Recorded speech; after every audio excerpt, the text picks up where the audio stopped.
গত বৃহস্পতিবারে আমরা একটা ইনভাইটেশন কার্ড নিয়ে দাউকান্দি সরকারি কলেজের মধ্যে প্রবেশ করি। দাউকান্দি কলেজের অধ্যক্ষ ও প্রদর্শকের অপসারণের দাবিতে সংবাদ সম্মেলন। বিস্তারিত থাকছে রাজশাহী থেকে লিয়াকত হোসেনের প্রতিবেদনে। রাজশাহীর দুর্গাপুর উপজেলার দাউকান্দি সরকারি বিশ্ববিদ্যালয় কলেজে নারী প্রদর্শককে কেন্দ্র করে সংঘর্ষের ঘটনায় কলেজটির অধ্যক্ষ আব্দুর রাজ্জাক ও প্রদর্শক আলেয়া খাতুন হীরার অপসারণে ৪৮ ঘণ্টার আলটিমেটাম দিয়েছেন ভুক্তভোগীরা। শনিবার ২৫ এপ্রিল দুপুরে নগরীর সাহেববাজার 0 পয়েন্ট এলাকার একটি রেস্টুরেন্টে আয়োজিত সংবাদ সম্মেলনে এ দাবি জানানো হয়। সংবাদ সম্মেলনের আয়োজন করে দাউকান্দি বাজার এলাকার স্থানীয় বাসিন্দারা। এতে উপস্থিত ছিলেন তফসিরুল কোরআন মাহফিলের সভাপতি আব্দুস সামাদ, বহিষ্কৃত জয়পুরহাট ইউনিয়ন বিএনপির সহসভাপতি আকবর আলী, ইউনিয়ন কৃষক দলের সভাপতি জয়নাল আবেদিন, বিএনপির ওয়ার্ড সভাপতি ইউজদার আলী ও সাবেক সভাপতি আফাজ উদ্দিন সহ স্থানীয় নেতৃবৃন্দ। সংবাদ সম্মেলনে বক্তারা অভিযোগ করেন, গত ২৩ এপ্রিল কলেজে সংঘটিত ঘটনাটি বিভিন্ন গণমাধ্যমে আংশিক ও বিকৃতভাবে প্রকাশ করা হয়েছে, যার ফলে তাদের সামাজিক মর্যাদা ক্ষুণ্ণ হয়েছে। তারা দাবি করেন, ওই দিন বেলা ১১টার দিকে তারা কলেজে প্রবেশ করেন এবং সে সময় সেখানে কোনো ধরনের নিষেধাজ্ঞা বা ১৪৪ ধারা জারি ছিল না। তফসিরুল কুরআন মাহফিলের সভাপতি আব্দুস সামাদ বলেন, কিছু মিডিয়া ভুল তথ্য প্রচার করেছে, এতে আমাদের সম্মানহানি হয়েছে। আমাদের চাঁদাবাজ হিসেবে উপস্থাপন করা হয়েছে, যা সম্পূর্ণ ভিত্তিহীন। তিনি আরও অভিযোগ করেন, কলেজে পূর্বের বিভিন্ন অনিয়ম ও দুর্নীতির বিষয়ে জবাবদিহি চাইতে গেলে তাদের সঙ্গে দুর্ব্যবহার করা হয় এবং প্রথমে তাদের উপর হামলা চালান প্রদর্শক আলেয়া খাতুন হীরা। এদিকে বিএনপির কেন্দ্রীয় কমিটি থেকে আকবর আলীকে বহিষ্কারের বিষয়ে জানতে চাইলে তিনি বলেন, ঘটনার সময় আমি সেখানে উপস্থিত ছিলাম না এবং কোনো সংঘর্ষেও জড়িত ছিলাম না।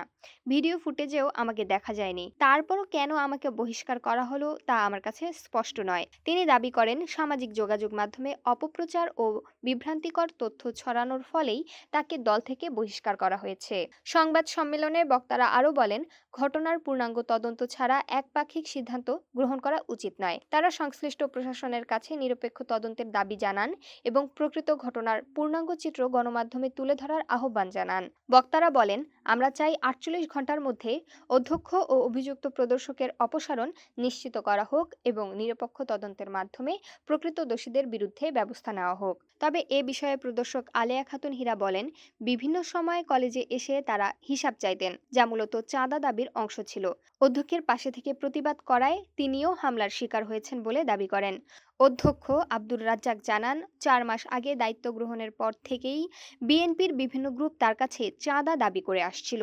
তিনি এসব দাবি প্রত্যাখ্যান করায় বিরোধের সূত্রপাত ঘটে বলে অভিযোগ করেন।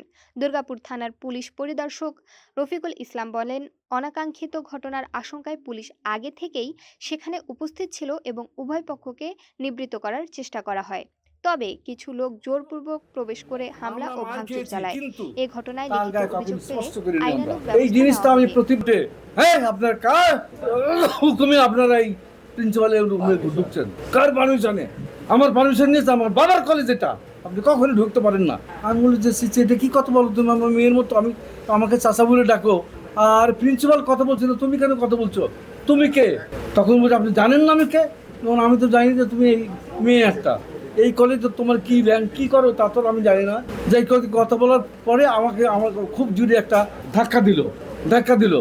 তখন এসদার এই ছেলেটা ওই মেয়েকে বললো যে একটা সম্মানী লোক, বয়োবৃদ্ধ লোক, তোমার বাপের বয়সে, তাকে তুমি ধাক্কা দিলে কেন? ওই দৌড়ে এসে তাকে টাচ করে 2 গালে চড় মারি দিল। তার এই আচরণ দেখে জয়নাল আবেদিন বললো, অসম্ভব ব্যাপার, তুমি যাকে তাকে মারতেছো কেন? ওকে ধরে পিটালো। আদের এমন যাকে কথা বলছে সেই পিটাচ্ছে। এই দেখে আমাদের এই যে বাস ব্যবসায়ী আফাজউদ্দিন তাড়াতাড়ি করে বেরিয়ে যাচ্ছিল, ওকে তো মারবে। ওই মহিলা এত বুদ্ধিমন্ত, তারপর পিছনে যে কলারটা ধরে নিয়ে যায়, কলেজ প্রাঙ্গণে ঘাসের উপর ফেলে তার টুটি চিপে ধরে তার গোপরে উঠে রাখলো। এই আচরণ আপনারা সবাই দেখছেন। আমি আশা করি কতগুলো মিডিয়াতে এই সত্য ঘটনাকে বিকৃতি ধারণ করে এমনভাবে দিয়েছে যা অত্যন্ত ন্যাক্কারজনক, অথচ সেই দুচে আমরা না। আপনাদেরকে দেখে মনে হয় আমি চাঁদাবাজ? আপনি চিন্তা করেন, আমি পবিত্রভাবে রিটার করছি, আমি 5 ওয়াক্ত নামাজ পড়ি, পবিত্র হজরত ব্রত পালন করে আসছি, সমাজ সেবা করি, জনসাধারণকে অকাতরে আমি টাকা দিয়ে সাহায্য করি। আমি এখানে চাঁদাবাজি করতে যাব? এই যে চাঁদাবাজি কথাটা সম্পূর্ণ মিথ্যা বানোয়াটি, এর তীব্র আমি নিন্দা জানাতে এবং প্রতিবাদ করছি, এবং আপনারা অনুগ্রহ করে এই সত্য ঘটনাটা তুলে ধরবেন এবং তার তীব্র প্রতিবাদ জানাবেন। আরও আমি বলছি যে অযোগ্য প্রিন্সিপালকে এই কলেজ থেকে এবং উশৃঙ্খলের মহিলাকে কলেজ থেকে 48 ঘন্টার মধ্যে যদি প্রত্যাহার না করে, তাহলে আমরা হয়তো বৃহৎ একটা আন্দোলন যেতে পারি। এটা জনসাধারণের আকাঙ্ক্ষা মত। আমাদের দাউকান্দি সরকারি ডিগ্রি কলেজে একটি অনাকাঙ্ক্ষিত ঘটনা ঘটে যায়। সেই ঘটনা সময়ে আমি উপস্থিত ছিলাম না। ঘটনা ঘটার পরে যখন দুর্গাপুর থানা প্রশাসন মাঠে উপস্থিত হয় এবং অত্র এলাকার সাধারণ মানুষ যখন এই মাঠে উপস্থিত হয়, সেই মুহূর্তে আমি প্রশাসনের উপস্থিতিতে মাঠের পশ্চিম পার্শ্বে যখন বিভিন্ন মিডিয়া, সাংবাদিক সহ প্রশাসনের লোকজন উপস্থিত ছিলেন, তখন আমি সেখানে যাই। সেখানকার ভিডিও চিত্র নিয়ে হয়তোবা আমার বিরুদ্ধে, আমি একজন বিএনপির সাধারণ কর্মী, আমাকে এত বড় পর্যায় থেকে, কেন্দ্র থেকে কেন বহিষ্কার করা হলো আমি জানি না, এবং দলীয় কোনো আইন শৃঙ্খলা বহির্ভূত কোনো কাজের সঙ্গে আমি জড়িত থাকি নাই, অদ্য দিনও ছিলাম না।